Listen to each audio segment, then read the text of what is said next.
जय गुरु जी संगत जी, जय गुरु जी संगत जी, सभी संगत जी को जय गुरु जी और गुरु जी को कोटि कोटि प्रणाम। संगत जी, जो भी नए संगत हैं जो चैनल को देख रहे हैं, सब्सक्राइब कर लीजिए एंड लाइक एंड शेयर कर लीजिए चैनल को। और जो भी जो नई संगत है, ताकि उनको ये सारे जो वीडियो है, जो सत्संग है, वो सुन पाएँ, वो देख पाएँ। और एक संगत जी ने जो क्वेश्चन पूछा था, आज जो हम ये वीडियो बना रहे हैं, एक संगत जी ने क्वेश्चन पूछा गया था कि गुरु जी का स्वरूप लगाते कहाँ हैं, गुरु जी का मतलब आसन कहाँ पर लगाते हैं, गुरु जी की पूजा कैसे करते हैं। तो इसी टॉपिक पे आज ये वीडियो बनाया जा रहा है, जो मेरे पास ये व्हाट्सएप पे मैसेज आया था। तो संगत जी प्लीज़ ध्यान से सुनिएगा। जो भी नई संगत है, सबसे पहले वो कंफ्यूज होता है कि हम गुरु जी की पूजा कैसे करें, गुरु जी का आसन कैसे लगाएं और गुरु जी का स्वरूप कहाँ लगाएं। ये वैसे तो मैंने एक छोटा सा वीडियो पहले बनाया था, उसमें मैंने बताया था, बट मैं ये अलग से एक वीडियो बना रही हूँ ताकि आप प्रॉपर तरीके से क्लियर हो पाएँ।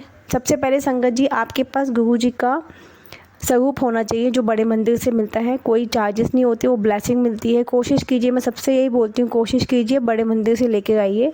तो गुरु जी का स्वरूप आपके पास होना चाहिए फ्रेम किया हुआ। और कोशिश कीजिए कि उसमें आप शीशा ना लगवाएं, उसको लैमिनेशन ही करवाएं। जो स्वरूप होता है उसको लैमिनेशन कराएं, शीशा ना लगवाएं उसमें। और वो आप लगा सकते हैं अपने रूम में, लगा सकते हैं जहाँ आपका मंदिर है वहाँ छोटा सा स्वरूप भी लगा सकते हैं। ज़रूरी नहीं आप बहुत बड़ा स्वरूप लगाएं। गुरु जी का कोई भी स्वरूप हो, चाहे छोटा हो बड़ा हो, गुरु जी सब में हैं उपस्थित। तो आप एक छोटा सा स्वरूप भी लगा सकते हैं, मंदिर के पास लगा सकते हैं छोटा सा, और उसमें आप अलग से एक दिया जला सकते हैं। और आंटी ने, जैसे अंकल जो भी हैं संगत जी, जिन्होंने पूछा है कि 2 रूम है, वहाँ मेरे पास जगह भी कम है, वहाँ कैसे लगाऊं। छोटा सा जहाँ भी आपका मंदिर है, आप दीवार पे कहीं पे भी लगा सकते हैं, जहाँ मंदिर के पास में लगा सकते हैं। मतलब जहाँ आपको लगता है छोटी सी जगह में भी आप छोटा स्वरूप लगा सकते हैं। जरूरी नहीं आप बहुत ही बड़ा स्वरूप लगाएं। जैसे आपका घर है उसके हिसाब से आप जहाँ मंदिर है वहाँ लगा सकते हैं। और कहीं भी, जैसे आपका ड्राइंग रूम होता है या एक रूम में आप जहाँ भी रहते हैं, कहीं भी किसी गुरु जी कोई डायरेक्शन नहीं है। जैसे कि कोई डायरेक्शन होती है कि इस दीवार पे लगाना है, नॉर्थ में लगाना है, ईस्ट में लगाना है, वेस्ट में लगाना है, ऐसा कुछ नहीं है। गुरु जी को आप कहीं भी लगा सकते हैं। गुरु जी में कोई वहम नहीं है। सबसे बड़ी बात यह है संगत जी, गुरु जी में कोई वहम नहीं है। आप गुरु जी को किसी भी डायरेक्शन में लगा सकते हैं जहाँ आपका दिल करता है। सबसे पहले आपका जो दिल से आवाज़ आती है, आपका गुरु जी से जो कनेक्शन है, गुरु जी से अगर पूछ के देखिए, जो दिल से आवाज़ निकलेगी, गुरु जी जो आपको थॉट डालेंगे, आप वहाँ लगा सकते हैं। जरूरी नहीं आप बहुत बड़ा स्वरूप लगाएं। तो एक तो ये बात हो गई। और गुरु जी का आसन आपके पास स्पेस है तो ही लगाएं, अदरवाइज़ छोटा सा स्वरूप लगा के भी आप पूजा कर सकते हैं, ध्यान लगा सकते हैं, मंदिर के पास रख सकते हैं, मंदिर के अंदर भी छोटा सा रख सकते हैं, ऐसा नहीं है। और दिया जलेगा तो दिया भी जला सकते हैं, गुरु जी का अलग भी लगा सकते हैं दिया। और जो छोटी सी स्वरूप लगाओगे तो वहाँ भी आप छोटा सा दिया जला सकते हैं। अगर स्पेस है तो लगाइए, अदरवाइज़ एक जो मंदिर में होता है वहीं से आप कनेक्शन बना सकते हैं गुरु जी से। आपको सिर्फ उनसे बात करनी है, आपकी बात उन तक पहुँच पाए, इस तरीके से आप लगाइए, आप उनसे बात कर पाएँ, उनको देख पाएँ, इस तरीके से आप अपना स्वरूप लगा सकते हैं। दूसरा, मैं एक चीज़ वो बोलना चाहती हूँ कि गुरु जी की पूजा कैसे करते हैं संगत जी। वो क्वेश्चन जो पूछा गया था उसका मैं जवाब देती हूँ आपको। गुरु जी की पूजा, सबसे पहले तो गुरु जी के स्वरूप को आप डेली आप साफ़ कीजिए और चंदन तिलक लगाइए डेली। और गुरु जी का जल प्रसाद भी रोज़ चेंज होता है, डेली चेंज कीजिए। जो जल प्रसाद है आप वो पीजिए, घर में छिड़किए, अपने पूरे घर में छिड़किए। और उसको सारे जो फैमिली मेम्बर्स हैं वो आप पी सकते हैं। जल प्रसाद डेली आप चेंज कीजिए जल प्रसाद को।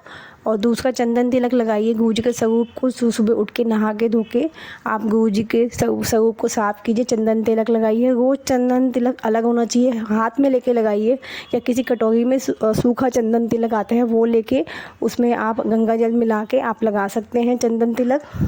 और उसमें सुबह बैठ के आप मंत्र जाप लगाइए, दिया जलाइए, मंत्र जाप लगाइए 10 मिनट, जितना भी आपके पास टाइम है। आप जॉब करते हैं तो टाइम थोड़ा कम होता है मॉर्निंग में, तो 10 मिनट भी आप बैठ के आप उसमें लगा सकते हैं, बैठ के ध्यान कर सकते हैं। सबसे बड़ी बात है कि आप बैठ के ध्यान कर सकते हैं। उस टाइम पे आप बैठिए, साथ में ऐसा नहीं कि कुछ काम कर रहे हैं तो मंत्र जाप चल रहा है, ऐसा नहीं होना चाहिए, उसका कोई फ़ायदा नहीं है। मंत्र जाप जब भी चल रहा होता है तो आप बैठ के सुनिए, ध्यान लगाइए, आप बैठिए, नीचे आसन पे और गुरु जी का ध्यान लगाइए, मंत्र जाप सुनिए। सबसे बड़ी बात होती है ध्यान लगाइए, जो भी बात करनी गुरु जी से कीजिए।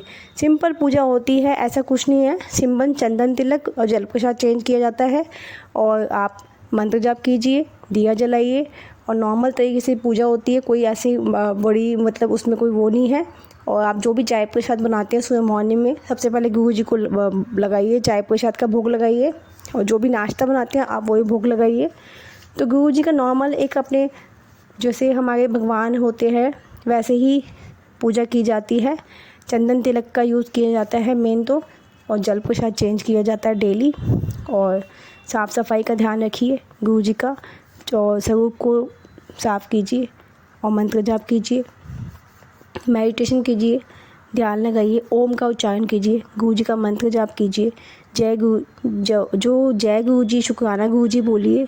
गुरु जी को बार बार मतलब मुझे ऐसा लगता है कि हमें ऐसे बोलना चाहिए, क्योंकि हम शुक्राना हर वेले मतलब हर टाइम करना चाहिए। जो भी घड़ी चल रही है उसमें हमें शुक्राना कीजिए, गुरु जी से बातें कीजिए, जो भी क्वेश्चन है उनसे बोलिए। बाहर बोलने से बेटर है कि आप गुरु जी से बोलिए। तो गुरु जी की पूजा नॉर्मल तरीके से की जा सकती है, ऐसा कुछ नहीं है। गुरु जी में कोई वहम नहीं होता। और आंटी को आप मेरे ख्याल से जवाब मिल गया होगा संगत जी को। तो आप इस तरीके सिंपल तरीके से पूजा कर सकते हैं। और मंत्र मेन तो क्या है, आप मंत्र जाप कीजिए और गुरु जी के शब्द वो सुनिए, शब्द चलाइए। जितना भी आपके पास टाइम है आप शब्द चला के सुन सकते हैं गुरु जी के। और मेन कनेक्टिविटी जो गुरु जी से बनानी है, टेलीपैथी करनी है, बात कीजिए उनसे, क्वेश्चन के आंसर आपको मिलेंगे। चाहे वो आप व्हाट्सएप के थ्रू मिले, चाहे आप जो छोटे छोटे मैसेज आते हैं, मुझे तो हर मैसेज जो भी क्वेश्चन होता है उसका जवाब मिलता है मैसेज के थ्रू। और वही ऐसा लगता है कि गुरु जी मुझसे बोल रहे हैं, वो मुझसे बात कर रहे हैं गुरु जी। हर चीज़ का जो क्वेश्चन का आंसर है वो मुझे मिलता है। तो संगत जी जो भी हम बातें करते हैं, चाहे हम फ़ोन पे भी संगत से बात करते हैं ना गुरु जी के बारे में, वो भी एक सत्संग ही होता है। तो सबसे निवेदन है कि गुरु जी की मतलब हमें सिर्फ गुरु जी के बारे में ध्यान लगाइए, गुरु जी से बातें कीजिए, एक अच्छा इंसान बनिए।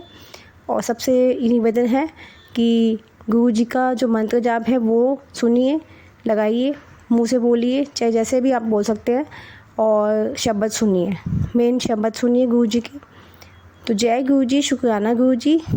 और किसी को भी अपना सत्संग शेयर करना है वो कर सकता है, क्योंकि इसमें अभी जो एक दिन हम डिसाइड करेंगे, जो भी सत्संग शेयर करेगा उसको स्पेशल ब्लेसिंग दी जाएगी। और वो जो सत्संग शेयर किया जाएगा आप उसको मेल से भेज सकते हैं, मेल आईडी डिस्क्रिप्शन बॉक्स में दिया गया है। तो जो भी आप सत्संग शेयर करेंगे, जो भी अंकल आंटी करना चाहते हैं, तो उनको हमारी तरफ से जो भी सत्संग शेयर करेगा उनको ब्लेसिंग दी जाएगी। तो ये 2 या 3 जो भी सत्संग जो शेयर होंगे